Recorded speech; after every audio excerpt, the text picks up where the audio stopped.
Let's tidy up this tangle of film by putting it on a reel. Here is a motion picture film, 1,000 feet, 16,000 separate photographs. Welcome, everybody, to the official space section of the chart. Want the truth? You can't handle the truth. Sir, you're out of order. Out of order. I show you out of order. Ladies and gentlemen, welcome back to the Real Debaters podcast. I am Michael Petro. Out in Toronto is Ian Balla. It's been a minute, buddy. It's been a minute. For the listener who has been at the cabin all summer doing outdoor things, not giving two fucks about the Real Debaters podcast, which is totally fine. Ian has been in a would it be safe to say it's an incubator, or is it an actual incubator finishing school is another way I've been saying it. It's a film program called the Canadian Film Center, and I'm in the director's lab. It's a 6 months program that's like basically all the big shots of Canada filmmakers have gone through it. It's very much a huge establishment. It's the Juilliard of film schools in Canada. Holy shit. Okay, cool. Yeah. So like that's the best way of explaining it. That is. And you said pre-show, because I was like, okay, who's graduated from there? Maybe an Oscar winner. You might have heard of her. Her name's Sarah Polley. She did that women talking film about women talking about some insanely crazy shit that assholes do on colonies in Manitoba of all places. And I mean, Ian's going to be rubbing elbows with Sarah Polley now that you've graduated, I can assume, right? Now that you're going to be one of the alumni, you can be like, hey, Sarah, what's up? We went to the same alma mater. Yeah, pretty much. Like, that's kind of the thing. Like, the school gives I feel like that's like one of the few names I'm not doing a good job of. Like, who's gone here? Well, like, it's Norman Jewison, and it's the Norman Jewison Canadian Film Center. Norman Jewison is like an Oscar-winning filmmaker director. He's in his 90s now. Who directed like Heat of the Night. I can't think of any. You're good there, man. I mean, yeah, okay. So he's Canadian, I guess, or I would imagine. He is, yes. He directed Heat in the Night, the original Thomas Crown Affair, Moonstruck. The original Thomas Crown Affair with Frank Sinatra. Yeah. Yes. Wow. The Hurricane with Denzel Washington, Rollerball. Like his IMDb is insane. Like Norman Jewison is like one of the big, like, filmmakers of his time. Jesus Christ Superstar. Jesus Christ. He opened the school years ago. Like I don't even know when, but like, and it is like the top film school of Canada. You don't just get into this program. You have to be established enough because it is a finishing school. So they are setting you up for the next stage of your career.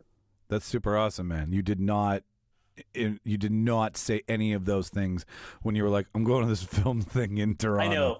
Like, you led with nothing like that. No one. Well, it's really hard to explain for people that don't know what it is. So it's like the closest thing I say in like I'm like, I'm in a film program that's basically like the Juilliard of film schools. You didn't even say Juilliard. You were like, I'm going to Toronto to do a course. We'll be back in October. I know. It was okay. Like, but it's also like at the time, it was just like, I just need to get there. It was really hard. And like, sure, yeah. When you're in Toronto, everyone knows what it is, so it's like you say it and they go, oh, wow, congrats. The Toronto people. Yeah, I get it. Yeah. Winnipeg don't know. Winnipeg's very in their own world sometimes, so a lot of people don't know what it is, so which is fine. Oh, totally. Yeah, no, none of us Cretans know for sure. I'm glad you're in it though, and like you're on the other side of your finishing. Or are you? Where are you? We are halfway through. So we go till the end of the year. We started in July. We just finished. They gave us 2 weeks off and a pass to go to Tiff. Will they let you out? Yeah, pretty much. Otherwise, it is like Monday to Friday. Pretty intensive. There's like some days you go like, oh, we don't have much today, and other days you're like, I have so many sessions, and then homework, or and for the directors, which I'm in the director's lab. They have different shooting assignments and things you do. Like it's. I would less call it school, but like it has school vibes sometimes. Like there is a campus. The campus is massive. It's in like the richest area of Toronto, and Drake lives like down the street apparently. It's one of the nicest places. Like the campus is like, I want to live here. It's beautiful. It's 8 acres. It's like, it feels like you're going to a wedding every time you drive into campus. I gotta Google the shit out of this now that you've provided fucking details for all of us. Oh yeah, it's beautiful. Yeah. Now I know what to look for. So that's where Ian's been, listener, and he's gonna be all the better filmmaker for it. But as mentioned, motherfucker got access to Tiff last week, like all of Tiff. I'm like, kid in a candy store. Would that be like Yeah, pretty film much. Like, all it's just day like- everywhere? Pretty much. Like I think I was averaging. I think I watched, in the end, I watched about 28 films, which I was a lot lower than I thought. I did about. Fuck off. I honestly thought, I was like, I feel like I'm in the 30s, but when I did the count at the end, I was like, 28 only. That's disappointing. But I did about 2 to 3 movies a day. There was one day particularly where I just was like, I went to a bunch of parties, so I didn't see any movies. But I think every day I saw at least 2 movies, 3. And there was one day I did like once or twice I did 4, but you're burning out by 4. I find for me it's like 3 is like the magic number. I did a morning, come home, and then did 2 evenings. So a 7 and a 9, and then that's your evening. Okay, yeah, that's that. Yeah. I mean, that's consumable, and like they've allowed you out of the studio to go see it, so you've got 2 weeks to like, because you're only there for school or whatever. Toronto's awesome, but like, yeah, man, that's so great. You got all that fucking time. Yep. So like, yeah, we were gonna do like another thing, and then you're like, well, I'm coming off Tiff, and I'm like, kind of the only way I'm ever gonna know about Tiff really is you, because I can ask you all the dumb questions, and then I can book a fucking ticket, and we'll just go next year, because I really do like, out of everything. I mean, yeah, okay, the Tribeca, sure. That's De Niro's, right? What's the Colorado? I always fuck this one up. I call it Mountain something. No, Sundance. Thank you. Yeah. Sundance, not my real, like, I mean, yeah, famous festival, but most accessible, I think, is TIFF, just because it's like a 2-hour flight. And really good audience, like, honestly. Yeah. Now that I've kind of figured out Toronto, and so I did TIFF back in 2016. Yeah, I had you premiered there. Yeah, I premiered one of my films there in 2016, then 2020 again, but that was the COVID year. So the 2016 year was when I got like the full experience, and I definitely like learned all my mistakes that year of like how to watch movies and how to get in the lines of what movies to see and what's busy and not busy. So this time around, I know they also changed it where everything's pretty much on King Street, so you're in one like strip where you can just bounce around. So it's really good. Like I really enjoy it. I think next year, if if I don't get in and I just end up just going and paying for a pass, I probably would get like an industry pass of some sort and just pay whatever the $600 and go see movies. I used my pass fully, the best I could use, and I saw so many, and I feel really happy, and it's really fun to just do a festival and just watch movies all day, every day. Yeah. Well, like, I mean, that's homework for you, right? That's what you take back to class. But at the same time, like, yeah, I can't think of a better way to spend a week than getting up, watching a movie at 10, going for lunch, hanging out, going for dinner, go watch 2 more movies, go to bed, get up, do that every day. Like, every day is a new world, new story, new drama, new crisis. Like, and I will say, I think this was a good experience because there's about 18 of us in total in the CFC program. We're in different programs. There's 5 in the directors, 5 producers, et cetera, et cetera. But we were all like, we all had passes and we all had the week off. So we all just would run into each other in movies. So I was never alone. I never felt that, which was nice. It was just like, someone messaged the group chat being like, I'm going to have a drink somewhere between my movies. Anyone want to come? So it was nice. I think one thing, because I'm an alumni for TIFF for playing there, they sent, because of the strikes, some premieres didn't have any actors coming, so they were like, well, we'll get alumni, so come. So they sent an email out to like just a bunch of random TIFF people, and I was on that list, and they were like, would you like red carpet access? And I said yes. And they said, here's the list of movies we can give it to. Which ones would you like? And I said, I would take anything. I will take as many as you can give me. So they gave me 2.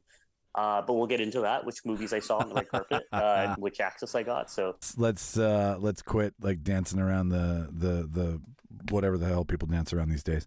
Really, there's nothing else to it. I'll step off the mortal coil that we exist on first.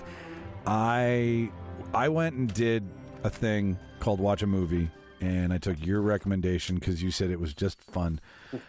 And like, when you say shit's fun, I'm like, okay, because like you go in with a completely different eye than I think any of us.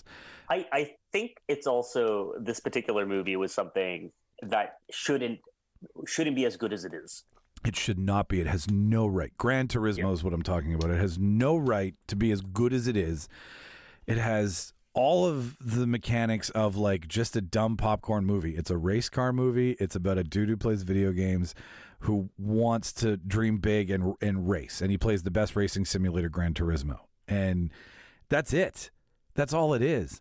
But the reason I think it's so great, and agree to disagree or agree with me, they made a video game movie for the right. They did it right. Am I wrong on that? No, like I think. Well, like the video game is a character in it. Which is. Like, which is fine. That's like the Wizard back in the 90s. But that's what makes that movie so charming, is because it's in the film, right? Like Mario's being played, Ninja Gaiden's being played. Like it's the first time you get to see all these video games on the screen. But this was like, I know what I'm doing, and I've heard it with every other video game movie that's been made. They take the story of the video game, and they do that. They don't give you the video game on screen. And Mario cracked the code this summer where they changed the screen perspective, and you went through a level. And this was third person, right? Not first person. Yeah, third person view of you traveling behind the car. Now, not only did he cut Blomkamp, by the way, listener, if you don't know who's directing it, Mr. District 9 made this beautiful fucking movie. I'm going to just go off for a minute here because it's just, I haven't talked about it with anybody. And I was just so blown away by that first shot of where he cuts from in the car to behind the car and then made it look like a video game. Yep. That was, I'm like, oh, I was like, the rest of this movie can suck. He fucking nailed it. I don't know that. No, I think the movie it's one of those. It reminded me of it had like Wizard vibes, but also Ender's Game a little bit. Like, yeah. You know, this like, we're taking you into an elite school and teaching you how to race, and you will be. You know, it's the dream of being. You are special, and you get all the privileges, and then you become the best at it. Exactly. The crazy part, it is based on a true story. It's 100%. It's fucking weird. Okay. Like, I don't know what's crazier, how good this movie is or how true the story is. I agree. I know. I did not. I thought watching it, I was like, true events, but then at the end, there's, they show you the trueness of it, and you go, damn, this is a fucking weird idea that really fucking worked. But you're right. All the car stuff is really good. Like, I walked out of that movie being like, is this one of my favorite car racing movies? Like, that isn't easily. Like, I don't consider Fast and Furious car racing at this point. Car porn. But like, yeah, like Ford and Ferrari, or that's a great racing movie too, or Rush. Even Rush. Fucking Days of Thunder, for fuck's sakes, right? Yeah, exactly. Driven with Sylvester Stallone, like Driven. Oh, good movie. Yeah, I don't know, something about this is so charming. It's so heartfelt. There's some stuff with the son and the dad that just really works. Oh God, the gentleman Digimon who I'll butcher this. Oh man, what's his name now? I know. I'm like, what is it? The actor from Star Wars. He's I don't know how to say his name. How do you say it? It's DJIMON, I think. Digimon. Yeah. I'm mispronouncing the something like that. Yes, we'll get it in the show notes later. Yeah. But the father-son relationship. I have a shitty dad, so father-son relationships make me cry like a bitch. Yep. It had me, and like it wasn't one of those really cliche ones where his dad completely doesn't understand him. He just doesn't understand video games. I know, that's kind of the funny thing. Though, did you recognize who the mom was? Yes, fucking Spice Girl. Jerry Halliwell. I know. I saw it in the credits, and I was like, wait, Ginger Spice is in this? And I'm like, looking great, but also like, I didn't know she acted these days, so that's good. Good for her. That was the worst part of the movie. That is my only note. Is Jerry Halliwell is horrible at crying. Horrible at crying. Oh, I was very forgiving of her just because I know. Well, at that, what did she have to do in the end? She didn't have a big part. No, she didn't. Speaking of big parts, I loved the dynamic between Harbour and Bloom. I thought both of those guys shared the screen equally, and I loved how they like kind of dug at Orlando. They didn't have to do this. They didn't have to make him a douchebag who argued for 1/100th of a second for the other guy to win when they were doing their testing, right? Like that whole thing, you could have moved on. And like cinematically, the drone shots are fucking fantastic. Like he almost he takes you in the fucking car. Like what Blomkamp, what Cruise did for planes, Blomkamp did for cars. Yep. And I mean, watching his name pop above his car and what place he's in, like just I liked all that. I loved it all. I need stuff like that personally. Like I know some people. I was reading some reviews. Some people didn't like that. I enjoy that because for me, I get bored eventually. My ADD goes, "What am I watching anymore? I don't know." Sometimes that happens in fight scenes too when they're like too fast. Yeah. But the fact that they put me back in, I go, okay, we're in third. Okay. Like it helps the storytelling aspect of a race. And I need that. Hey, it does. And the things that I was like, oh, they're taking liberties with this. There's no way this kid won Le Mans. Nope. Motherfucker broke a record and won it. Yeah. And it's like, is it true that 1,000 hours, no matter what you're doing, as long as it's the thing? Because who gets more credit here? The guy who designed Gran Turismo or the guy who mastered Gran Turismo to go on and race? Like, which is also a not a subplot, but like a character and something they talk about within it. Like they show the maker of Gran Turismo, being like, "Thank you so much for playing my game," but thank you so much for changing my life. It's funny though. Like I know they overuse the word, it's not a game, it's a simulator too much in the movie, but it's funny. I don't mind. But it is true, though, because I remember as a kid, when I think PS2 came out, Gran Turismo was the release game for it. It was the default game you got with the console, yeah. Yeah. It was the big release. And I remember my friend getting a PS2 and playing that and being like, this game is so goddamn boring. Like as a kid being like, I don't understand it. Now knowing it's more of a simulator, I'm like, oh, that's why I didn't like it that much, because there wasn't really a game to it. Agreed. Totally agreed. I was like, all I'm doing is making a car and changing a car and tuning a car. I'm like, none of these things are what I want to do with a fucking car. Yeah. Also, I think if we had the setup like the kid had, which was like this intense steering wheel and stuff, right? Like it's very, very funny. I think my only dislike for the movie was there was no reason for this weird love story thing, but it was one of those we need to check the box of putting. This, no, you're right. You're right. Story, it made it a date movie for sure. Yeah. David Harbour. How about very good? I want him to be a football coach now. I want him to be a hockey coach. I want him to shepherd people up a mountain and teach them a thing, because his curmudgeoniness, like when he tells off that dickhead racer while they're all having dinner and he's like, "Fuck this, I'm walking." Like I'm just like, my God, David, I'm just so happy you exist. I have a love-hate with him where I'm really? like him as an actor. I don't know why. I feel like part of me wants to dislike it. Every time I watch him and I like him. So I'm like, I don't know why I have this built-in a thing. But every time I watch, I go, oh, man, he's really good. He's really good at what he does. He's theater. He used to have a theater company, and his boozing back in the day got the better of him, and he lost his theater company. But he comes from old New York dark theater trained. Yeah. Interesting. I even in Stranger Things, he's kind of doing the same type of character. Oh yeah. Throughout. I think maybe that's my thing. He's a little bit stereotyped, but he doesn't. Whatever. He does it very well. Yeah, he does his. He has a very select set of skills. Yeah. But I agree though, his balance with Orlando Bloom. Yeah. Really works, and I'm happy to see Orlando Bloom again, because I haven't seen him do stuff. Dude also is aging really well. He is Jesus. But seeing Orlando Bloom as kind of this asshole businessman is and with the heart. He wasn't as assholey as he wasn't the antagonist in the end, which I was appreciative of. I gotta say too, as a filmmaker, technically, I noticed nobody does a montage as fast and as accurate as Blomkamp. He races through that movie to keep it under 2 hours. And there are some montages of training sequences and learning. They're fun. And they're fun. They're quick.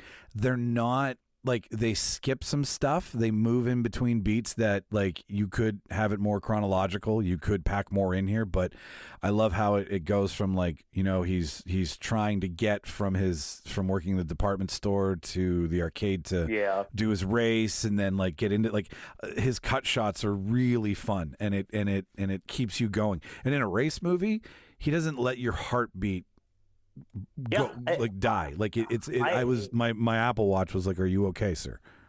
I don't know if you know, like Blumkut's like background and the fact that he's been kind of in director's jail the last while because of like District 9 came out. He was the new kid that everyone was like, this guy's gonna blow up, and then he did Elysium that didn't do well. Yeah, he did have a bad follow up. He had Chappie, and then Chappie no one watched, and then they kind of like he didn't really make anything till this, and he basically had to take a franchise. Which is Gran Turismo. You know, he had to take something that wasn't his and make it his. And I think he did a really good job because Elysium isn't very good. I haven't seen Chappie, I'll be honest. I haven't seen Chappie either. Don't worry. Elysium. Elysium it's a great idea, but it's just badly executed. I agreed. I did watch it on a plane, very tired, and being like, "Oh my god, this is not good." At home in the best bed ever, it wouldn't have done much. Yeah.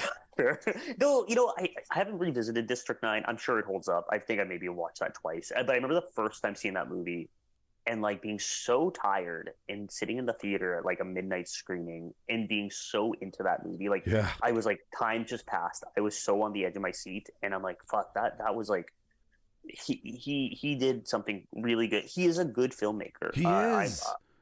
I'm happy this movie works. Oh yeah. It slaps like an otter's tail. I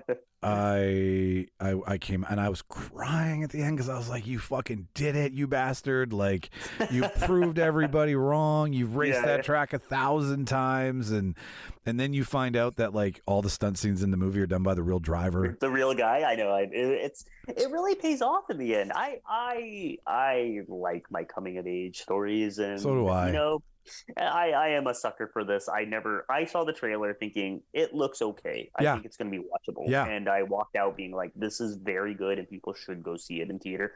I actually accidentally paid for a Screen X screening, and Screen X was very fun in this. I will say it was a good one. It was a good one to see Screen. I've only done Screen X twice. Spider-Man Far From Home and this one, and I would say like this was a really fun Screen X experience where I was like, I get it, because all of a sudden during the car racing scenes it would go into Screen X and you feel like you're in the seat. So I can't. Yeah, I would just be play it again, Sam. Like, keep me in the theater for another 2 hours, please. Like, that's just too much fun. It's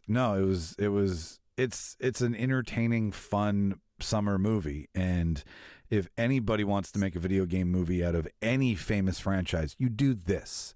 Yeah. Okay. I think also it's a nice capper for the end of the summer. It is. It's a great late August. You're right. Yep. I think it was like the third week in August it came out, and it's sitting in there still for. It's probably going to be till the end of September. It's going to do a full 45. I feel like it. I don't know what it's making money wise right now, but like I think it's doing okay.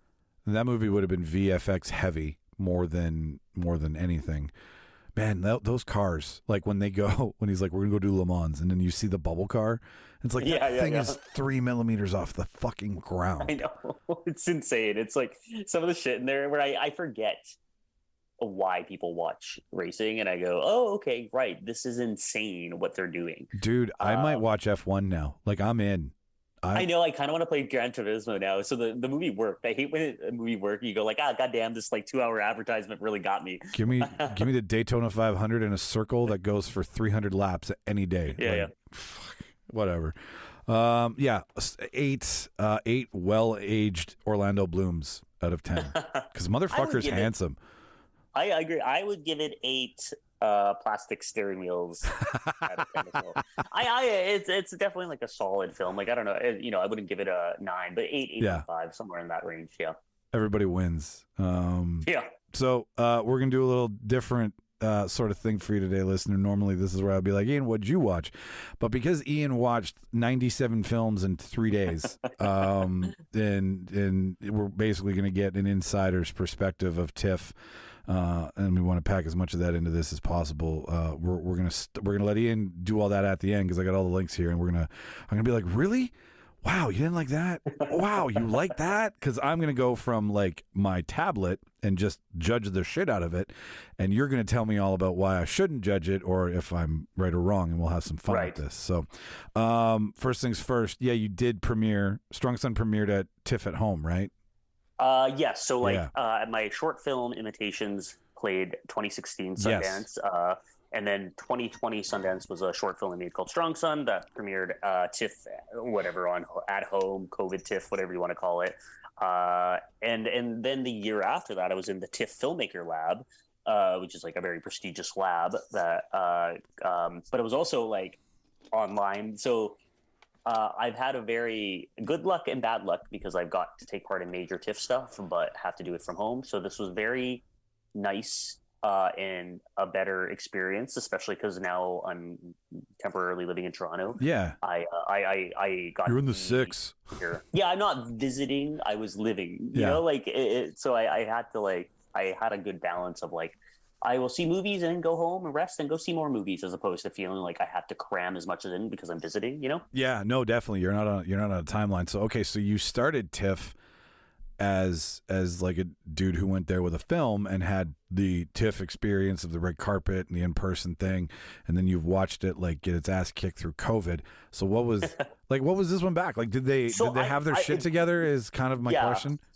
I would say this is like it felt fucking full festival. I will even say like compared to even 2016, like packed theaters every time, hard to get tickets, even for the shorts, which is like, you know, I remember when our shorts played, the first screening was packed, the second screening wasn't, and they played it during the morning, which like no one goes to, but they've like learned a lot of their lessons where they did the shorts always in the evening, and it was like people's like, could get into my movie, you're gonna go see shorts, you know, like they used it like that. Well, like okay, you've been to like tons of music festivals. I've seen you at music festivals.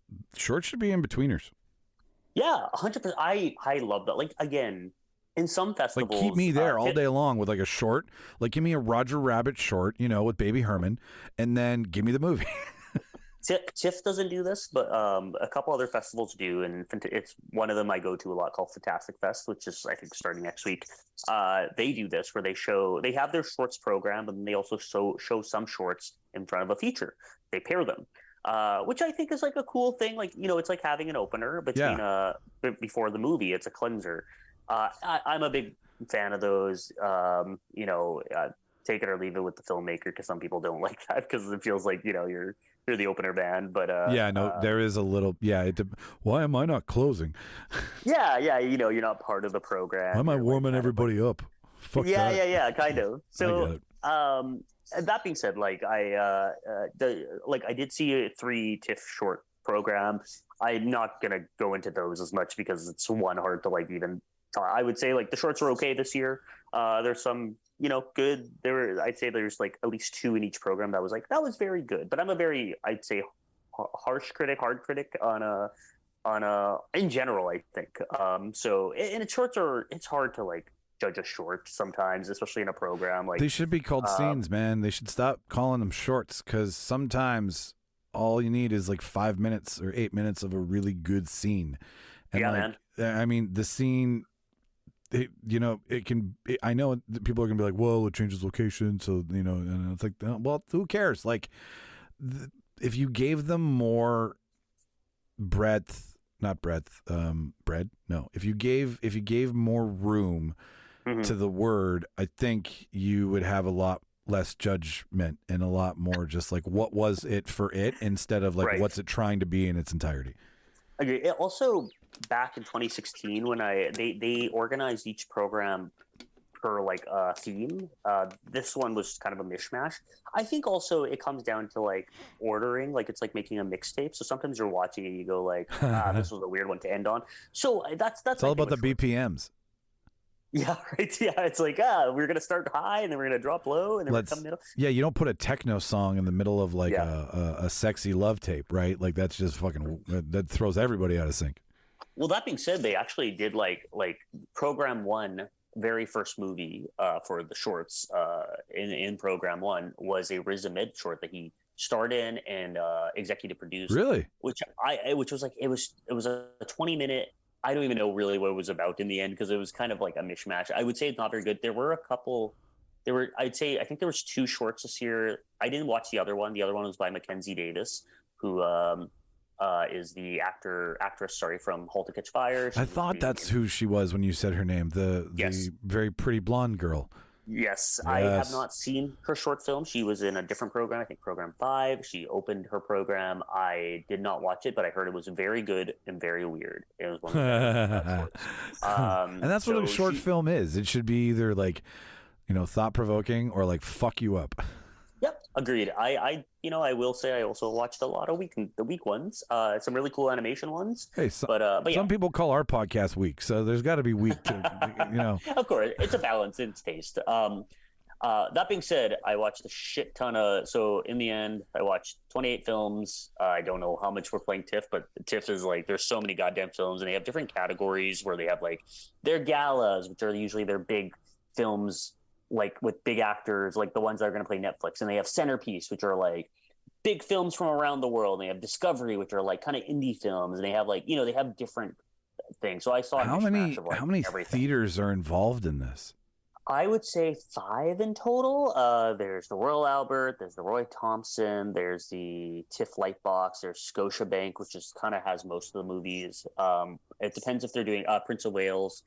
So 4 to 5. I love that it's 4 to 5 and it's not like 200, because that would just make it so fucking corporate that they could be like 200 theaters, please, or like it's the same size as Gimli, right? Like Scotia has like it's basically it's a Scotia theater, yeah. So they have like 7-8 theaters going off the entire time, and then the Royal Thompson, the all the other Royal Alexander, those ones are premieres. Those are where they have like the massive galas where like the big stars come out and they have the red carpet and all that. So where Viggo Mortensen was this year, right?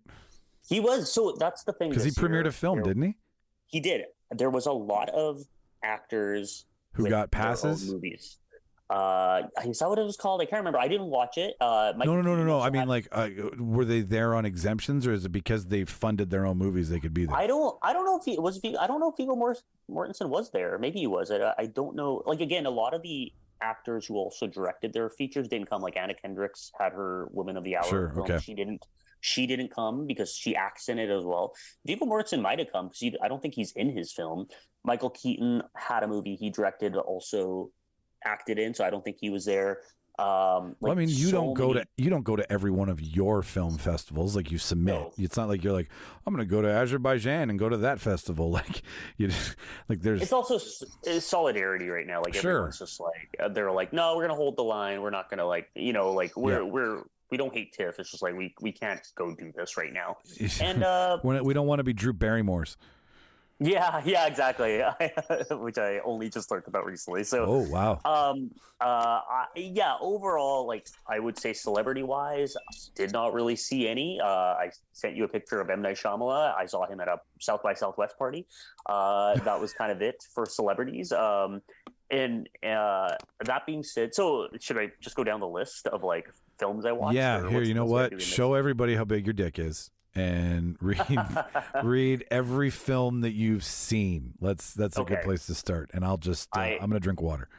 I saw Fitting In, Human Vampire Seeking Consensual Suicide Person, In Flames, Backspot, Dumb Money, The Finest Kind, Flora and Son, The Movie Emperor, Thank You for Coming, Dix the Musical, Naga, When Evil Lurks, Working Class Goes to Hell, Dear Jesse, Dream Scenario, a bunch of shorts.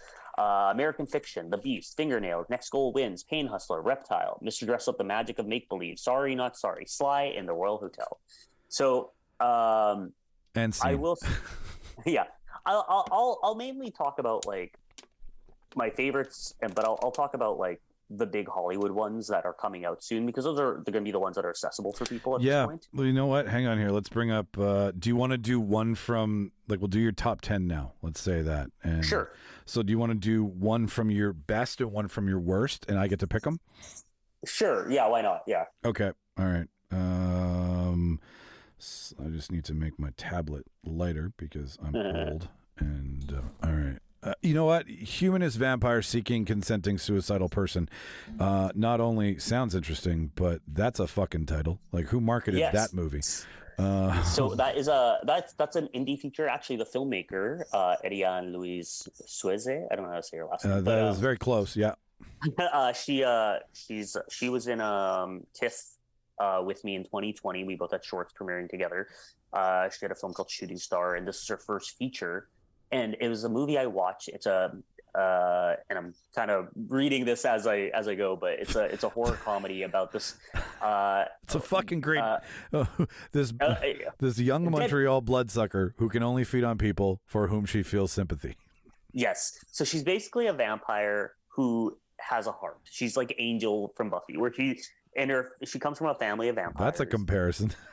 Yeah, Like and Angel she's from like, Buffy. and she basically doesn't want to hurt humans, so it's like she drinks from like blood banks, and so she ends up meeting a boy who's very depressed and suicidal, and they become friends.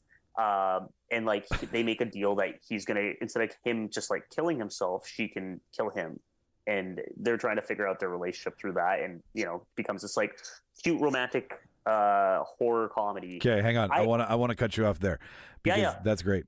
I want to ask. I want to throw you a curveball here. What made you decide to see it? Mainly because I knew the filmmaker. I was curious. Okay. Yeah, because I was curious about first features. I'm in the process of making my first feature, so I was like very curious. And I will say, like, when that movie ended, I turned to my friend who I saw it with. I said, "I'm so jealous of that movie. Like, I'm so I'm happy for her, but I'm jealous that I'm like, that's an amazing first feature. It's so beautiful, so well thought, so funny. It's like eating a very nice meal. It's just a good comedy. It's very Tim Burton-esque." Oh wow! You know what I'm reading here? It says direction stylists with nods to Tim Burton and Wes Anderson. Yeah, 100%. It's so cute. It's one of those like like when you see a Wes Anderson movie, you're like, that was a delicious meal. I enjoyed that. Yeah, that's what that movie was. I'm proper full. Yeah, you would 100% like it. It's like watching What We Do in the Shadows in a sense. So it's very fun. Okay. And she's Canadian by the looks of it. She's Canadian. She's Canadian. I was all shot in Montreal. Yep. And this played at Centerpiece by what I can tell here, right? That's one of the theaters you said? Centerpiece was the program. Okay. All right. Yeah. And what was that program's theme? Basically compelling stories from around the world. Oh, okay, cool. We saw Bones and All together, kind of in the same ballpark, or like, what could you say that you could compare? This is I would say like something between like What We Do in the Shadow meets Wrist Cutter's a love story. Yeah, that's actually a really good comparison. Yeah, I would say it's something like that, like a dark drama of that. But it's Tim Burton vibes is very much there too, where it's like kind of a funny but very dark tones of this vampire. Very cute movie, very enjoyable. Like, I'm excited. I hope people get to see it. It's one of the ones that it's like more indie. But did it pick up a distributor at all? Was there any? So far, I did not see that. Usually they email. The Tiff gives you updates about movies. Oh, really? Okay. So I did not see it, but I'm sure it will. It depends on her producers and what deal they make, but I'm sure it'll be seen. I can see a lot of the Tiff movies that are indie end up on Air Canada flights. So maybe keep your eye open. I don't know where this will play. That's a really great place to put stuff and then like when 1/3 of the plane is watching Thor, then it's like no more people can watch Thor. You must watch a short made by a Canadian. Totally. French film? French? Yes. French film. Yes. French. Okay. Nice. So obviously all in subtitles. Yes. What a dumb fucking question. All right, hang on here. Let's do the power of going backwards in the tablet instead of opening up multiple tabs. Okay. What do you want to give it? How many empathetic vampires out of 10 do you give it? Oh, probably like a good 8.5. Really? Close to 9. What was it that made you so into it? Like I love this kooky shit. Shauna loves this kooky shit. Can I say there's just you watch, I would say it wasn't the strongest year for Tiff. I watched more meh movie than great movies or good movies. And This is one of those ones after a day of watching meh movies, I sat down and was like, that was enjoyable. I want to watch that again. Wow, those are big words. It was just cute. It was fun. It was a movie I wish I could make or did make or something. It's like one of those. And I like watching a movie and going, I want to make that. So that's the feeling I got out of it, especially say for a that- first feature. I say that at the end of every movie I watch, fully knowing I never, ever fucking will. No, I don't want to return to the previous page. Fuck you, Lynx. This is what you get when you buy, the iPads upstairs. I'm using the fucking Amazon Kindle. Oh, yeah. So, like, hitting shit, yeah, it doesn't work. Okay, The Beast was on your meh list. my meh, my skip it. Yeah, so also, this is The Beast. And its North American film premiere. So did it have? Oh, it had a special presentation part of the program. Okay, 2023, France, Canada. Here, tell me if I'm wrong. The heady sci-fi examination of yearning obsession and existential dread by visionary French auteur Bertrand Bonello stars Léa Seydoux. Ooh, I love her from James Bond, right? Yep. James Bond, Blue's the Warmest Color. Yep. And George McKay. Ooh, I do like a George McKay. Fun English actor. As two lovers connecting 1917. Yes, thank you. As two lovers connecting and reconnecting across time and space, all while catastrophe looms. That sounds like it has potential. I agree. It's very long. It's very fucking muddled. $1.45. That's a long movie. It was a very long movie, and it's the sci-fi element did not work for me. It didn't really work. You are bouncing between multiple storylines. I would say like the first hour was a struggle where people were falling asleep in the theater. There was quite a few walkouts. Because people were just lost of what the fuck. Well, and you are on a time crunch in a festival, so if you need to, if you don't want to waste your time. Yep, exactly. Acting's great. It's Leah. You say her name? Seydoux. I'll get it. Hang on. Let's do this right. Leah Seydoux. Seydoux. She just beautiful looking person to look at. But I'd say the second half of the movie is stronger. But in the end, it was I did not hate this movie. It was just my most disappointing because reading that synopsis you just read, I was like, this sounds cool, futuristic sci-fi, and there weren't any sci-fi films at the festival. So time travel always makes me happy. Exactly. So it was my most disappointing movie because I went into it being like, this is going to be fucking amazing. The first time I waited in line, the projector stopped working, so they had to cancel the screening. So then I went back the next day to try to catch it, and I caught it, and then I was like, this wasn't good. And the big group I was with, we were like, that was disappointing. That was so long. There's so I'm reading the shit here on it, which is also the synopsis for people who like bigger words. In near future dominated by artificial intelligence, AI. I mean, that would sell me. In order to purge hers and purify her DNA, Gabrielle must navigate her past lives to try to isolate the lingering pangs. This has some serious Scientology vibes to it.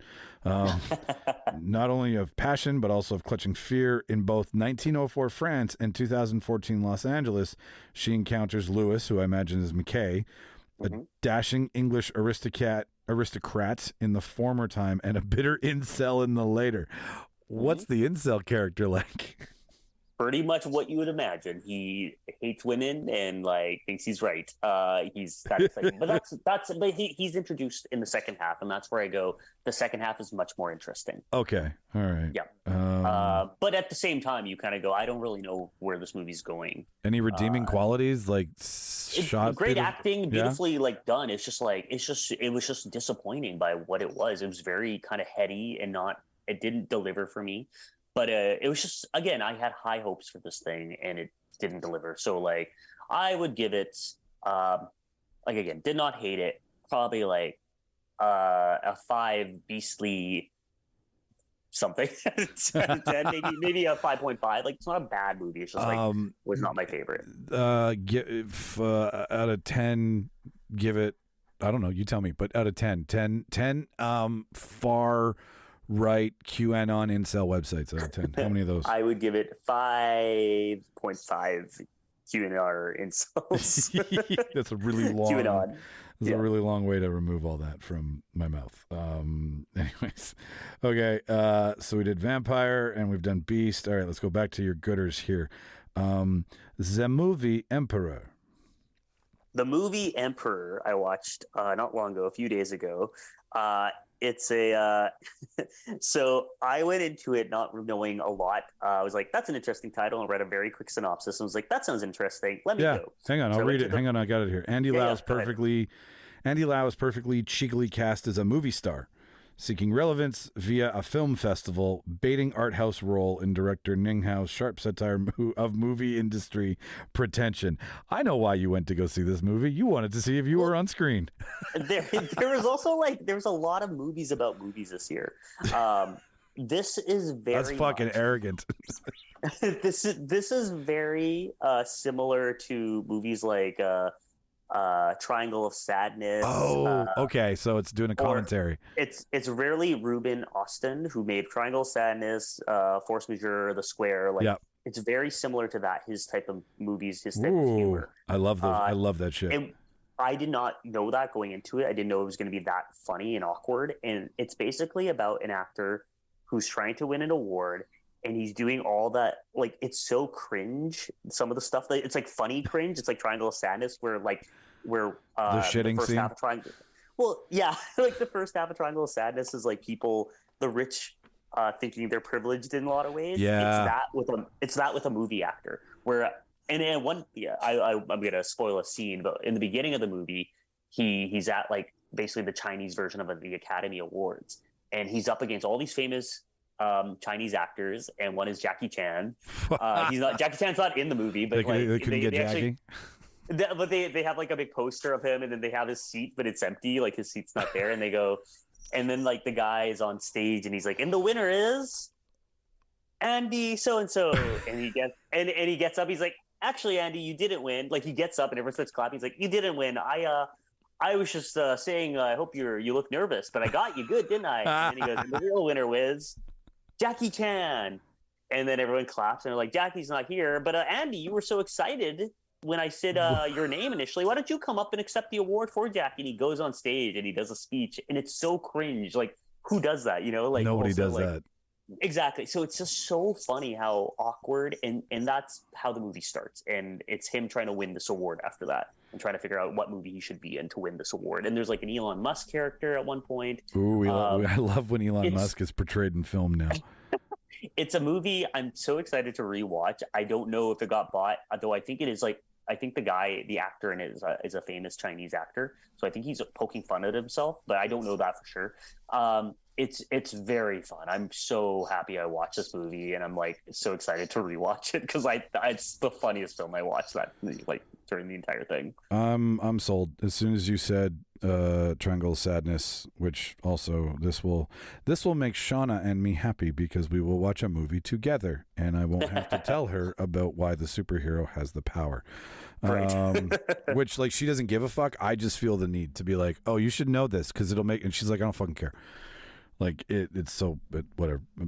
Less about my relationship. Okay, so we got the Beast down. We got what else we got? We got Humanist Vampire down. We got the Movie Emperor down.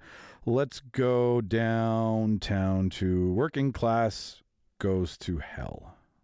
So this is one of my least favorites. It's a Midnight Madness movie, which is a program that is for kind of they show movies at midnight, and they're usually horror themed, but not always. Sometimes they're comedies. This is hilarious. A small town labor union turns to the dark arts for empowerment against the corrupt forces of their community in Mladen Đurdović's timely and disturbing socio-horror satire. You would think it is going to be funny or scary. It's and neither of those things. It's so slow. And it's so slow to the point where you're it must go somewhere. It must be going. It's got a big payoff. You get the last 20 minutes, which is fun, the last 20 minutes, but it's not worth the 2 hours of just sitting there being what is this movie? I went to a press screening for it, and so many goddamn people walked out of it. Really? Oh no. And it's funny because the programmer asked me, because I was like, how was that screening with the press? And I was like, yeah, to be honest, a lot of walkouts. It was just so goddamn slow. And I think with a name like Working Class Goes to Hell, you were waiting for crazy, demonic, fun something. I don't know. Well, with a breakdown like that, you're kind of thinking, okay, you're using the dark arts. All right, so some sort of Book of Dead, spells, curses, witches, Wiccan, whatever. And what was that? A socio horror? Was it Men? That was the name of the movie. Yeah. Fuck. And that one fucked me up good. Men was a film that I wish it was more like Men. I wish it was just weird or something. Yeah. It wasn't enough of anything like that. It's just a very kind of like slow moving build to the end group idea of groupthink. You know, like what happens when like a group of people just end up like forming the same idea and just going with it. Yeah. So not a lot to say, but yeah, at least one of my least favorites. How many union votes out of 10 do you give it? I give it oh man, this one I'd probably give it like a 4 union. There's no hate. It's just like not. Yeah, no, I get it. It just didn't move you. It didn't Gran Turismo you. Exactly. I'm going to pause for a second to use the washroom. No, not allowed in the world of podcasting. Oh. Okay, give me 2 seconds. Yeah, go do your thing. Okay, we back. Sweet. Okay, so we'll go. I had a good time with this one. We'll go your top good list. Dream Scenario, the Nicolas Cage film. Which Dream Scenario. Dream Scenario is one of my favorite films I watched. I'm excited to rewatch it. It's Ari Aster's producing, first of all, so I mean that says a lot. It's also A24. Yeah. It is coming out. It's coming out in November. It's got a distributor. Yes, fucking A. Yeah. A lot of the films I'd say I saw in general, this Tiff had like buyouts, but it's basically about Nicolas Cage is this boring generic guy. He's a professor for like anthropology, all of a sudden, dude, this sounds so Malkovich. It is very Malkovich. But it's basically about this generic boring guy. Everyone starts dreaming of him one day, and he becomes a celebrity. Like people start dreaming he's in their dreams, and he has no control. The people are just like, "You look familiar," and then it just realized, like, "Wait, I had a dream about you." And some people, and then what the conflict is, some of these dreams become insane, like crazy. He becomes mean, and people become afraid of him. And he doesn't know what to do because he has no control over this. Like and we don't know why this is happening or whatever. He's just a very boring, basic person. It's very fun. It's very hilarious. The breakdown here says he finds himself grappling with the Faustian bargain of fame as his dream selves start inexplicably becoming violent within their respective subconsciousness. Fuck, that's a lot of insanity in one sentence. It's so funny. It's just like, it's again one of those like, it's cringe humor, some of it, because it's so like outlandish and weird, but people are like, this universe that exists in this movie is just hilarious that this could be a thing that happens and what people would do if this was the situation. Very John Malkovich. I honestly, that's like the best comp you could say for it. Like, I think even when I read it, I was like, that sounds Malkovich-y. But yeah, it's just like that comedy in Malkovich is very similar to it. It's using the idea of something that is only like your dreams, your perception, your reality, your mental health, like all of those fun things to play with. A, are very A24, but B, like when you hear somebody's like Spotless Mind kind of stuff, right? Yeah, for sure. That's also another very good comp. Yeah, where you get into the reality of a dream. Is it real? If it's a memory, and if it's wiped, is it still a memory or is it a dream? Like, yeah, I love this shit. And like, I read Nicolas Cage was like, the reason he chose to do this was he just was like, I'm too memeified not to do this. Yeah, that's fair. I think because what you're saying is if he's becoming all these things in all these people's dreams, then that's Nicolas Cage, because he's all these things to everybody. There's crazy Nick Cage, there's Nick Cage, there's broke Nick Cage. It's funny because he did a movie back in the early 2000s called The Weatherman, where he kind of plays a similar character where he's just this boring generic guy, and that movie's very different. Like, it's just like more about this middle-aged man going through like a midlife crisis. But very similar character, and I think he, especially lately, he's been picking really interesting roles. And you know, he kind of came. I thought he was kind of done after the Massive Talent movie, the meta movie about his life. But fuck, this is such a weird fucking fun movie, and I'm so happy he's poking fun at himself these days, and he gets to do some crazy ass shit in this movie. So yeah, I definitely go watch it in November when it's out. I can't wait for it. A reversal on the Nightmare on Elm Street premise. Yeah, for sure. They make that reference in it as well.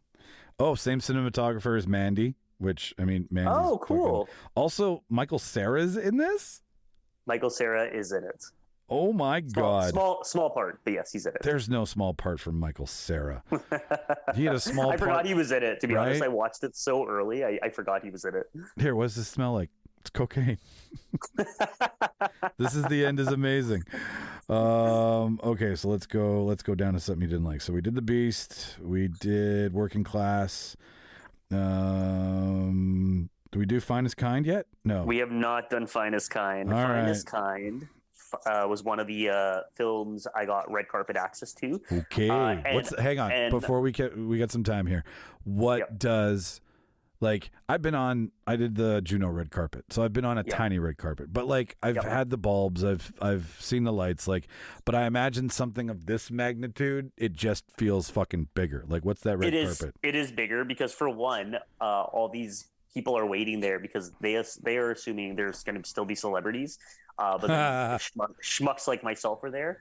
But the cool thing is all the photographers, they get a list of the people that are coming. So they have a picture of me and a list of me. So they know my name. So they're kind of shouting my name as I'm like walking through.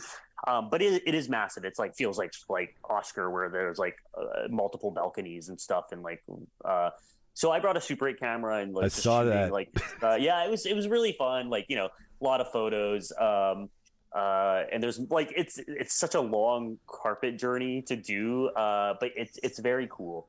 That being said, once you get in the theater, you sit down and you watch The Finest Kind, which is hey, like, from afar, Tommy Lee Jones, Ben Foster, and the new hotness Jenny Ortega. Like, that sounds like a crime drama featuring fishermen who tread on dangerous waters after their debts start piling up. I imagine some sort of human trafficking, drug dealing scenario. Pretty much. It's a bunch of fishermen who need money and they turn to the bad thing. Jenna Ortega has a small part in it. Tommy Lee Jones has a small part in it. It's just something very generic. Is it a water movie, or is it like it's a fishing movie? I would say more than anything. Is there lots of fishing? It's a lot of fishing. And I don't know what the fuck this movie is. I just like I honestly wish I walked out because I was just dying in it the entire time. It's basically a fisherman that needs money to pay off his debts. Otherwise, they're going to lose the family boat. Yeah, I saw that movie. It was called The Mule. Yeah, exactly. Yeah, it's we've seen this version of the movie. There's nothing special about this. It's very boring. I think it's going to be on some sort of streaming thing. It had big stars in it, therefore a lot of people came out to see it. It's one of those like there's no like. Honestly, if I didn't get the red carpet access, I wouldn't have saw this. But I was like, "Fuck it, let's just go." And I sat there and somehow bitterly went through it. Closed my eyes a few times because it just got that dry in it. I mean, I'm sure he didn't go because he seems like a strikingly, good dude. But did No One Fights Like Ben Foster show up? No one was there. No one, and that's one of the reasons why they were like, "Here, give the red carpet access to other people." But hey, I mean, we consider you of value, but yeah, I guess in the pecking order of things. Yeah, compared to Ben Foster, no. But it's just so by the number of the movie. Like I would say, like, is it a color by numbers? Yeah, color by numbers. Yeah. I'd say Jenna Ortega's fun to watch in it. Tommy Lee Jones is barely in it. He's very old in it, playing the dad of Ben Foster. He looks fucking old. Yeah, like he's aging up there. Ben Foster's always fun to watch, but this is just this is so nothing movie that you can just don't worry about. So it's even the way the title came up on screen, like people started laughing because it was very cheesy. It was like Finest Kind. What is like? Yeah, that sounds like my grammar. So apparently it's some sort of, they never fully explain it, but it's a fishing term and they just kind of say it randomly. Like, yeah, they just kind of say it whenever it's like, the boys, it's just like, get out past the bar. Yeah. It's just like something they say, like the white buffalo, like it's one of those sayings. So anyways, not a lot to say. I'm going to give it. Yeah. How many? Two. How many? finest kinds. Two finest kinds. Well, I was going to say, how many how many Two Faces do you give it? How many Two Faces? How many No Country? How many grumpy sheriffs out of 10? Two No Countries. Two No Country. No Country for this movie. No Country. No finest kind. All right, so we'll go back to the top. So we did Dream Scenario. We did Movie Emperor, Humanist. We have Dear Jassy, or let's do Dear Jassy first because I know about dicks, and that'll be a fun way to cap all this off. So. Dear Jassy is a movie. It was funny. It was on my list to initially see it, and then I was like, I don't know. I think it's going to be a love story. It's by Tarsem Singh, who is a Punjabi director, which is for me as a Punjabi person. I like to keep up to date. Tarsem Singh has done some big movies. One of his best movies everyone should watch is called The Fall. It came out in 2016. Yep. It's one of the most beautiful films. It's Lee Pace. Really? If you watch the movie, you should watch the making of after and how they fucking pulled off some of these shots. It's one of the most beautiful films I've ever seen. Okay. He also made The Cell, which is like a Jennifer Lopez movie. Whoa. Like the old movie with Vincent D'Onofrio where they go into his head using that machine? Yeah. That's this director? That's this director. Wow. I fucking love that movie. He has a weird filmography. So he was a music video director. Is very like the video that blew him up was REM, Losing My Religion. Jesus Christ, this guy is behind so many hits, like Losing My Religion music video. Yeah. Like but he, after The Fall, like The Cell was his first, I believe, feature, and then he did The Fall after, again, amazing movie. Cell's very good too. Then he did Immortals, which no one watched, which was like a 300 ripoff. No, I liked Immortals. I watched Immortals. Is it good? With Henry Cavill? Is that the Immortals we're talking? Yeah, I think it's fun. I don't care if it's loosely based on text because all text is loosely based on some shit. So like whatever. Mickey Rourke's. It's a crazy cast. It is, and it's just Greek, and it's 300 ripoffs perfect. I may have watched it, but I don't remember anything about it. He did Mirror Mirror, which is like a weird kids movie. And then he did some other stuff in between music videos. So this is his one for art instead of commerce because it's saying like it's a true to life Romeo and Juliet kind of tale. So this one going into it not really realizing what it was, or I just read Romeo and Juliet. Like I sometimes don't read the full thing because I don't want to. I bite my thumb at you, sir. Yeah. So but this was for him. He wanted to make this movie for a long time. So Dear Jassy is basically a true Romeo and Juliet story that happened in India. Basically, a Canadian girl was visiting family in India. She was like 20 at the time, and she met this handsome Indian dude. The street. Yep. And fell in love, and they started this long distance relationship. She went to visit him. It was all secretive. Her family was trying to set her up. He was like a poor rickshaw driver. They fell madly in love. Blah blah. Was she there on like an arranged marriage thing? She was like, they were setting her up with arranged marriage with like 50, 60-year-old men. And she's like, so it was like this weird, like traditional aspect. And she was secretly dating, seeing this, and then they secretly got married. So this is based. So I don't want to spoil too much, but basically this is the one movie I could not stop thinking about after I watched it. I thought it was going to be a romantic comedy. I had no idea what I was walking into. Dude, I'm looking at the program right now, and comedy is nowhere to be said. Mystery, thriller, drama, crime, romance, biography, history, South Asian, American. I just did not know what to expect. Anyways, that being said, it's like, even now I still think about it. And then after I watched it, because it is based on true events, I went into a deep hole of just watching all the Fifth Estates, CNN, all the news coverage, YouTube videos of this whole story because I had zero idea. I wasn't that young at the time. Did the family do something to the daughter? Hang on here. Look it up if you're interested. Yeah, I will. But we say Romeo and Juliet. Do we mean Romeo and Juliet, like proper? It doesn't end happy. Oh, I think I need to see this movie.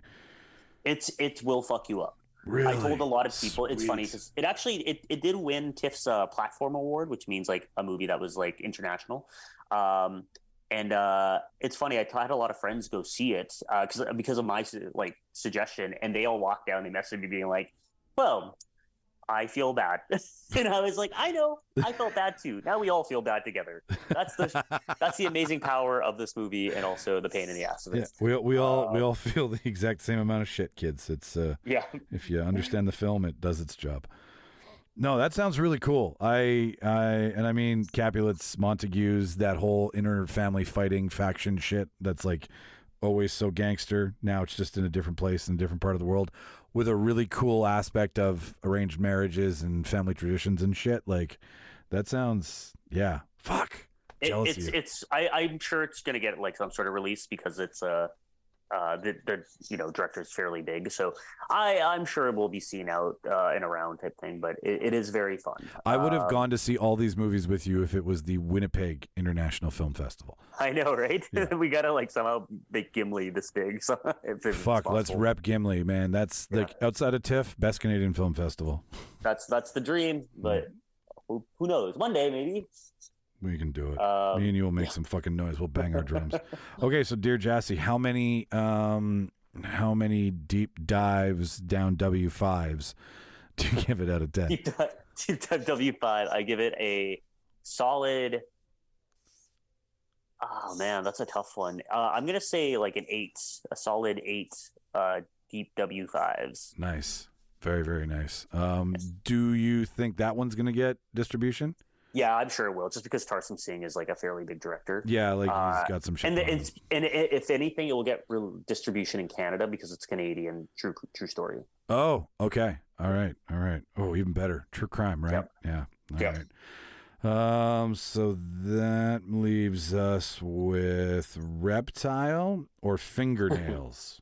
Let's do Fingernails, because holy shit, I fucking hated this movie, and it was also one of my like. It's such a fucked up premise.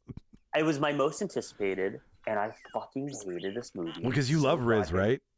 I love Riz Ahmed, and I also love Jesse Buckley. Yeah, and it's also Jeremy Allen White. Jeremy Allen White, fucking the bear, right? The crazy cast.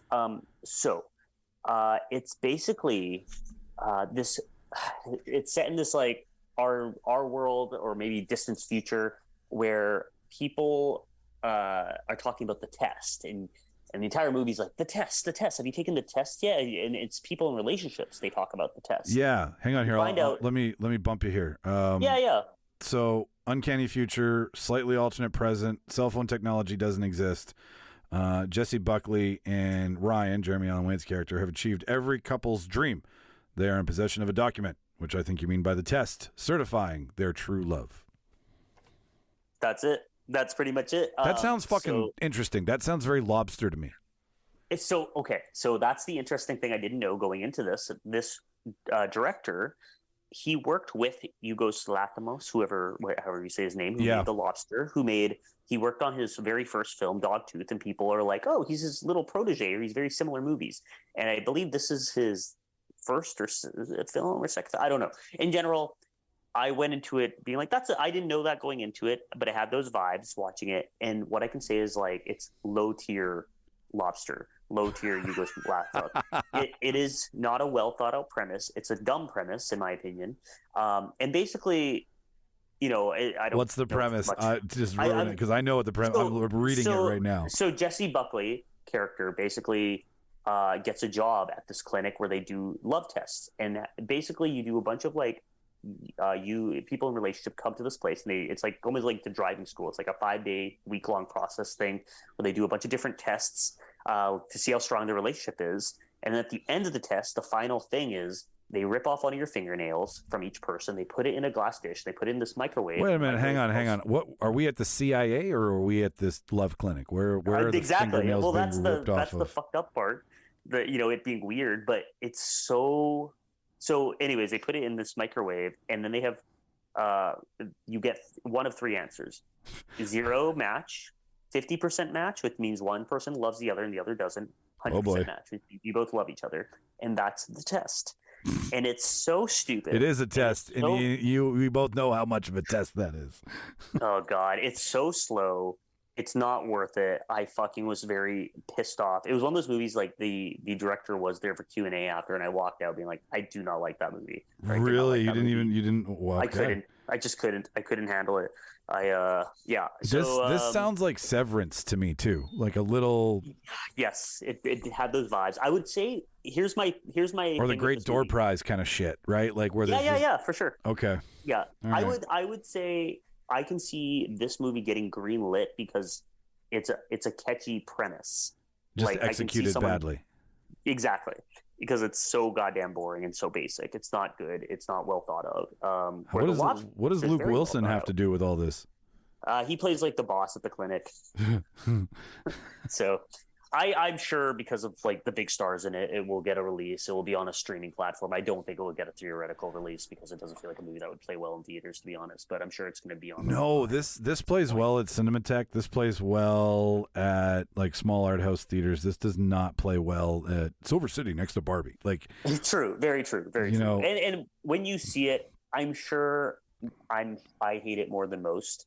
Like I don't think it's not as like crazy ad as I think. I think it was just like I saw all the things it could have been and all the things it was trying to be, and it pissed me off.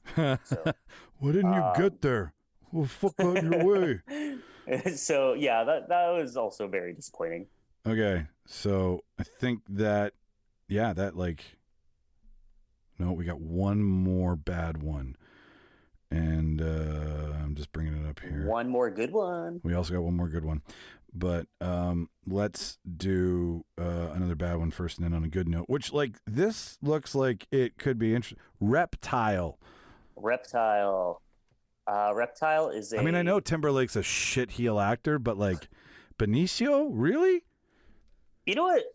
It says Oscar winner. I'm looking at Benicio del Toro, Oscar nominee. Justin Timberlake, was Justin Timberlake Oscar nominated for Social Network? For Social Network, he was best supporting. I believe he got for that. Wow, that's insane! I did not realize that. And like this also has no, we are both wrong. In 2017, Timberlake received a nomination for Academy Award for Best Original Song, "Can't Stop the Feeling." oh, thank Christ! I was gonna say, and that's I've for, never been. I'm Trolls. so happy to be wrong. Yeah, This one sounds like a crime thriller. Well, This world is- of real there's estate, nothing- narcotics, and police work. There is nothing special about this film. It will be on Netflix. It was a Netflix film. Oh God, why are we even talking about it? Yeah, it was honestly one of those things where I had some time to kill and I got a ticket and I was like, fuck it, I'll go watch it. There's truly nothing special about it. It's very by the numbers. Benicio del Toro's detective. Justin Timberlake, his girlfriend was found dead in one of his real estate houses. Did he do it? We don't know. Alicia Silverstone played Benicio del Toro's girlfriend, and she kind of helps him with crime sometimes, like to solve the crimes. It's very basic and boring, and there's definitely a lot of like flaws in it. Like I was pointing it out to a friend, being like, "Why did this happen?" And like, it looked good. It's trying to be Fincher sometimes. Oh, that's what it says here. It says doom-laden ambiance on par with the best of David Fincher or Denis Villeneuve. Wow, This is me not reading this stuff. This is me just spitballing with my thoughts on it. So it's very funny that it says that. It's truly like not even worth talking about. It's a background movie if you do turn it on. Okay. It's not one you'll focus on if you do watch it. This looks like Netflix dribble. This It does. this looks It like is that. procedural shit. This looks like Yep.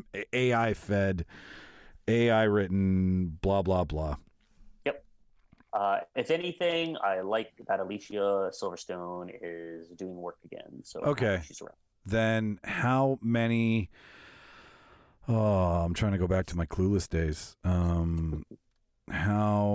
many Paul Rudds who still look 20 do you give it? I give this one a 1.5. Oi, It's oi. truly skippable in my opinion. There's no reason to watch this. There's no reason it should have been made. He looks like the same cop he played in Traffic with the mustache. Man, like, there's so many better films than this. Like, it's not worth your time. Okay, so we're gonna end with what sounds like a good old laugh factory because it's got Megan Mullally in it.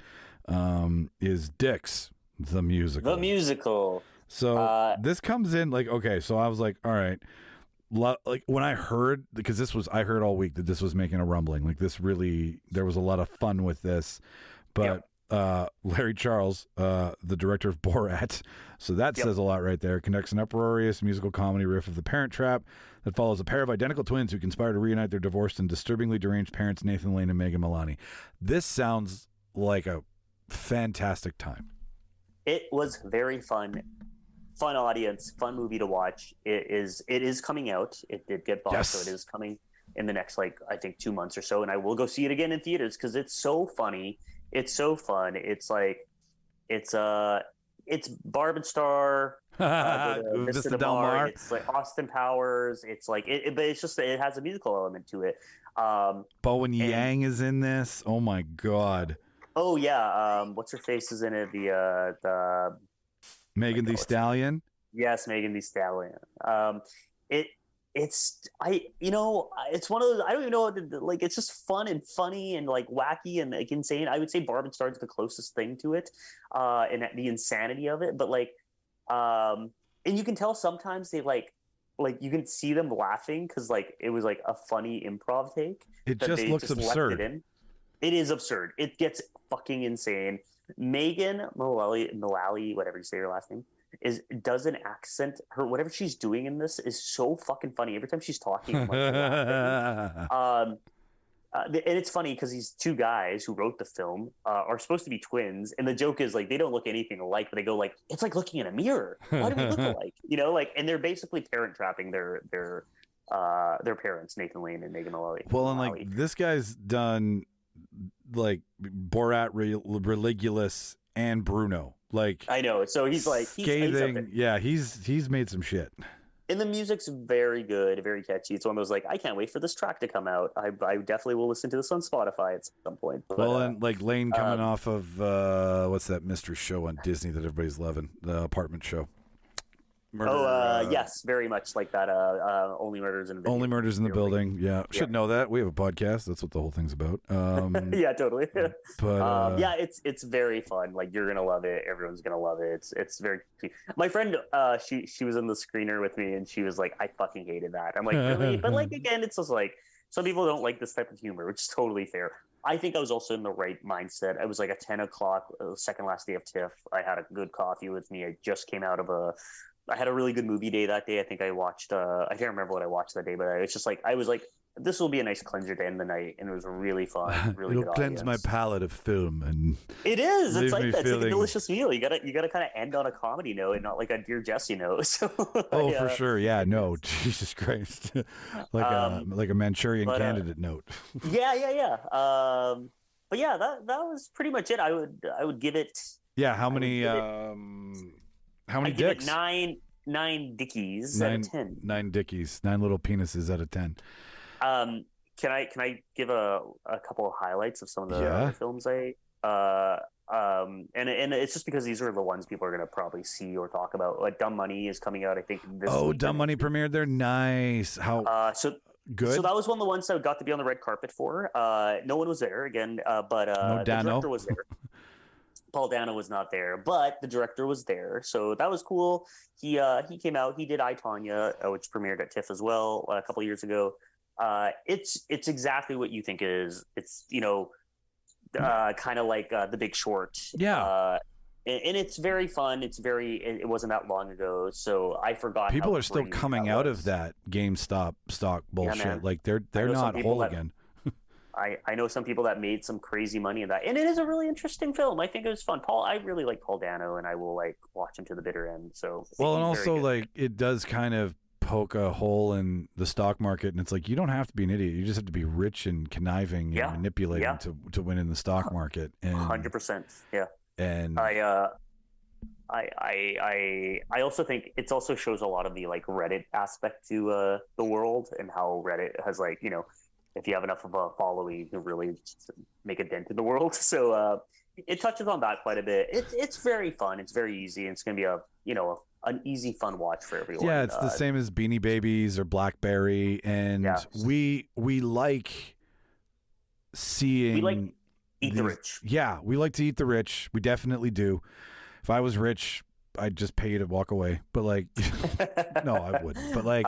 But we like to eat the rich, and that's what all these are. But more importantly, it's scoundrel chasing. It's it's bastard caging, right? Like you get to see like the blood doping scandal girl with the blood drop too.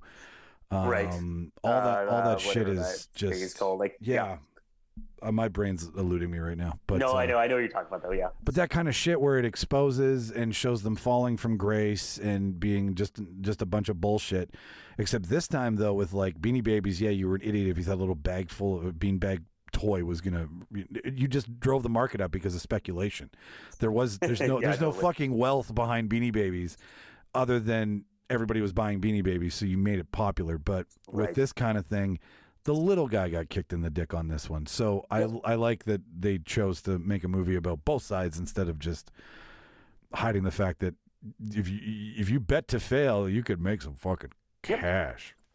Also, I should have said earlier with Dix. Dix did win the Midnight Madness award, which is as big as like winning the festival. I feel that like the two awards that give you clout are walking away with the big win and then having like the cult win or the fan or the fan like, win, right? It's one of the ones people were talking about because it's just fun. Flora and Son is the new Joseph Gordon-Levitt. It's by the guy John Carney, who did Sing Street and Once and Begin Again, and it's his newest film, and it's not very good. It's very cheesy, and it's clearly written during COVID. It's about this woman who's learning guitar in London, and she takes a Zoom class with Joseph Gordon-Levitt to learn guitar, and they end up falling in love. And that's as good as it'll sell. It's not very good. I'm sure it's going to come out.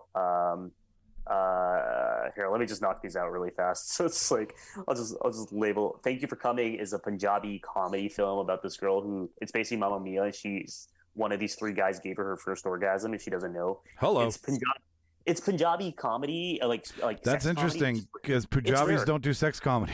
Exactly, and it has all these big Punjabi stars in it, and it was very fun to be. Do you think it's like the Crazy Rich Asians thing, where it's like no, it's all in Punjabi. So like, but my crowd was very like huge Punjabi fans because all the famous Punjabi people were who came to Toronto because I remember the SAG. Yeah.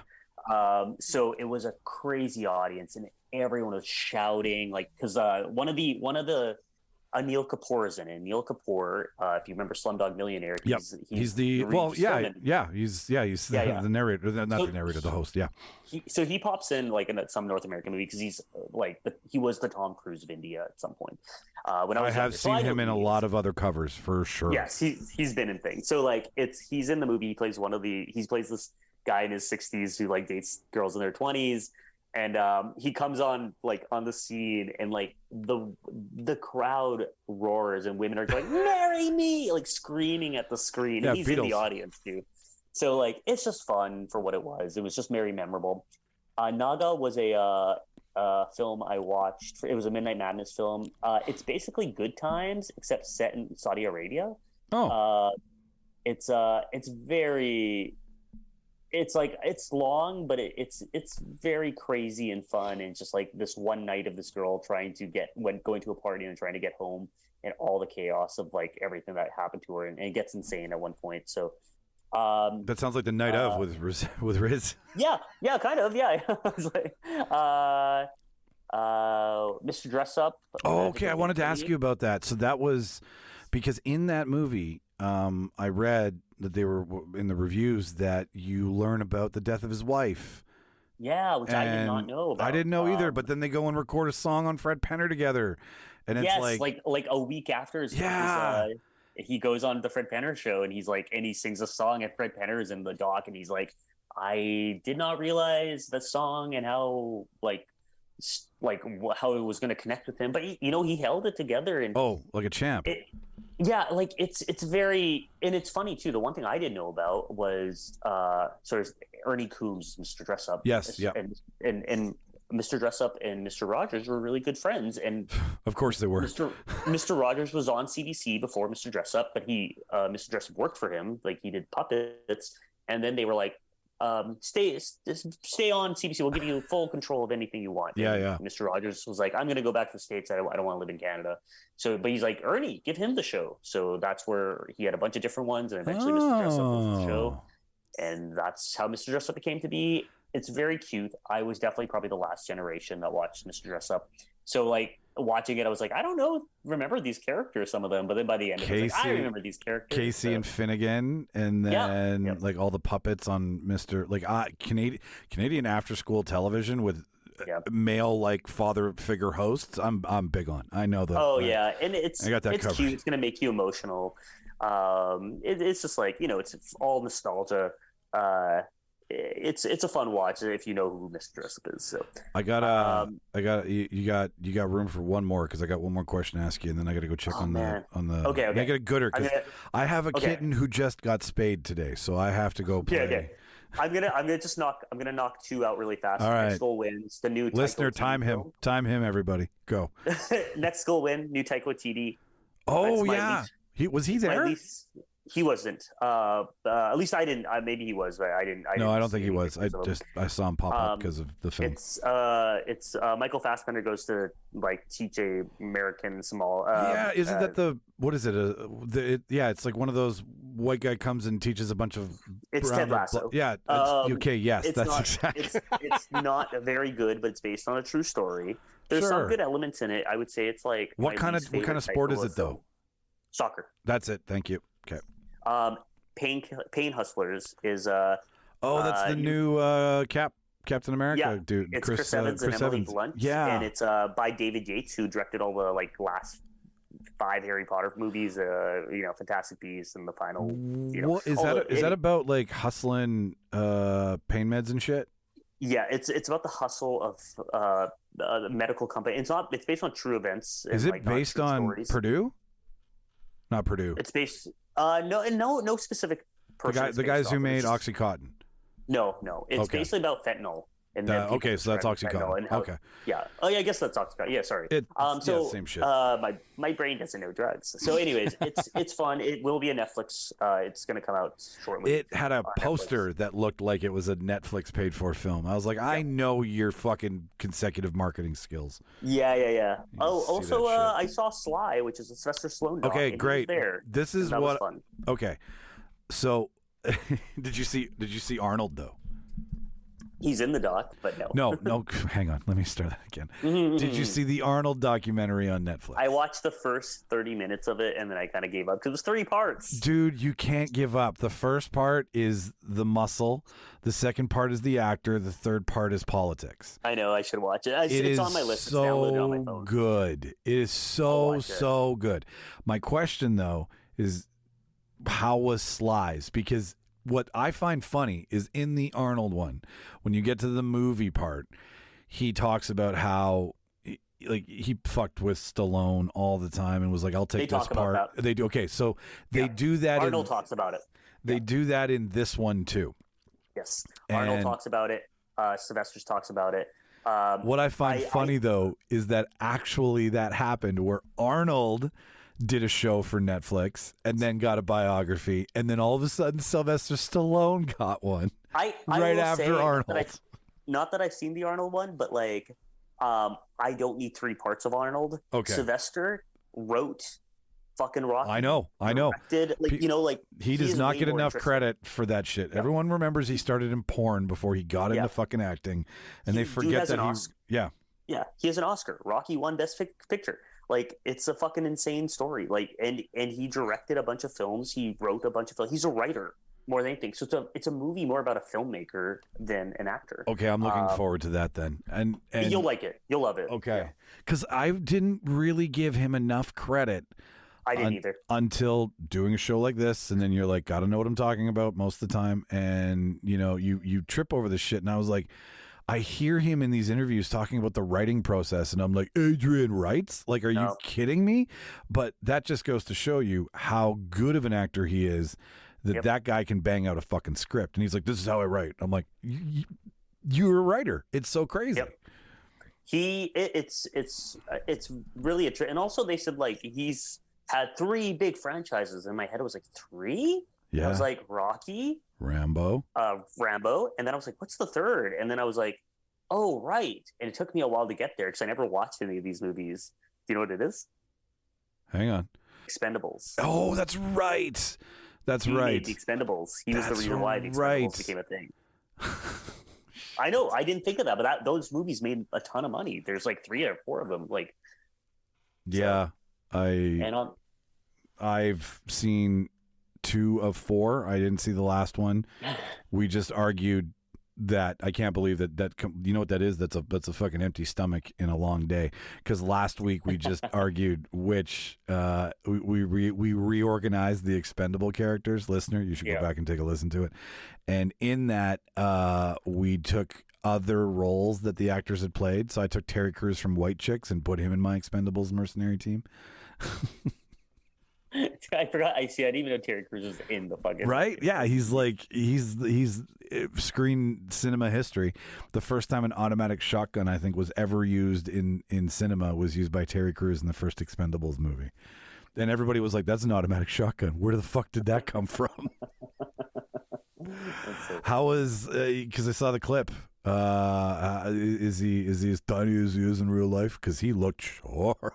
You know, it was so quick. We thought he'd do a Q&A after. He just came out and said, "Hey guys, enjoy the movie." But the crowd stood up and people started chanting, "Rocky, Rocky, oh my Rocky!" God. And so it was that goes everywhere with you, man. Like I was main floor, so I was like right by. Like, you know, it's cool. I saw your shot. I was like, I'm watching his pants flap around, and I think I can tell who made his belt. Like, yeah. It was that. It was very cool. It was more the audience vibe though, and everyone just said Rocky, and then when he walked off stage, someone going Adrian. Like, you know, it was a vibe. I can't even explain it. It was a good vibe. Dude, I'm glad you had such a good time at Tiff. And yeah, that'll be like, because LA's one trip, right? Go do the whole studio thing and become a fucking tourist for a minute.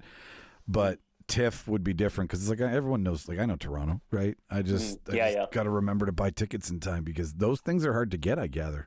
Like you can't just can you buy a pass? Like, can you be a city off the street? You can buy tickets. You can buy passes. Like, you can buy tickets ahead of time. It's about it. The tickets vary from like 25 to 45, depending on what movie and what screening. Sure, yeah. Big premiere screening.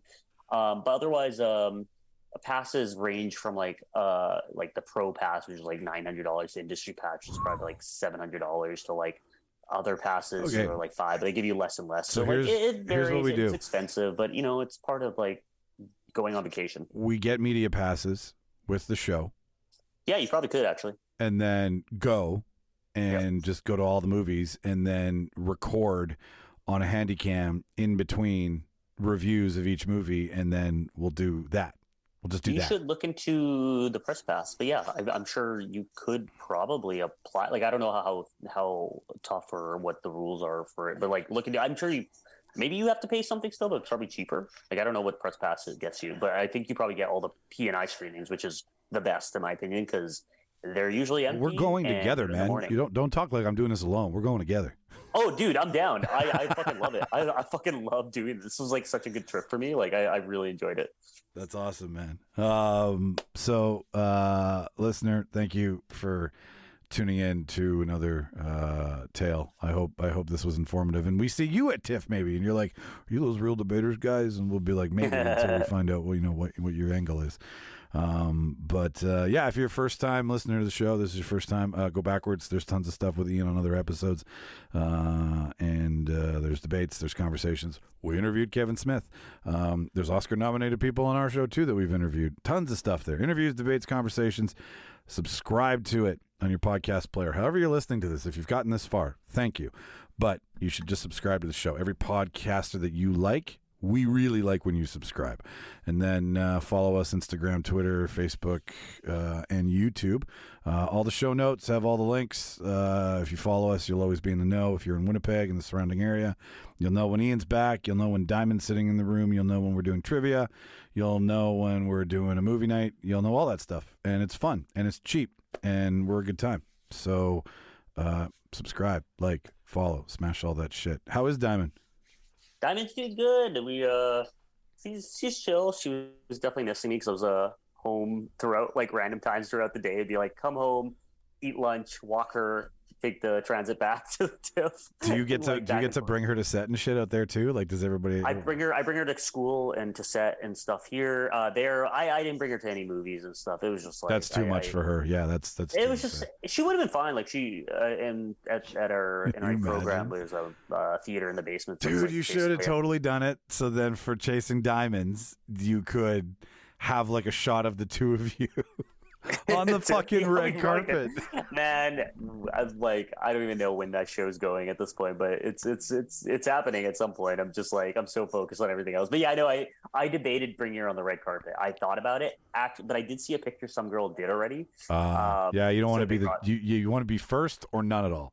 Exactly. I saw it. I was like, oh, someone did it. Like she had her like whole get up with it. So I was like, nah, I'm glad I didn't do it. All right. Well, send her our love, and yeah, if you haven't already, watch all the movies, kids. I've been Michael Petro out in Toronto, I'm Ian Dawa out in Toronto. and we're gonna say bye. We're gonna see you next week on a count of three. 3, 2, 1. Bye.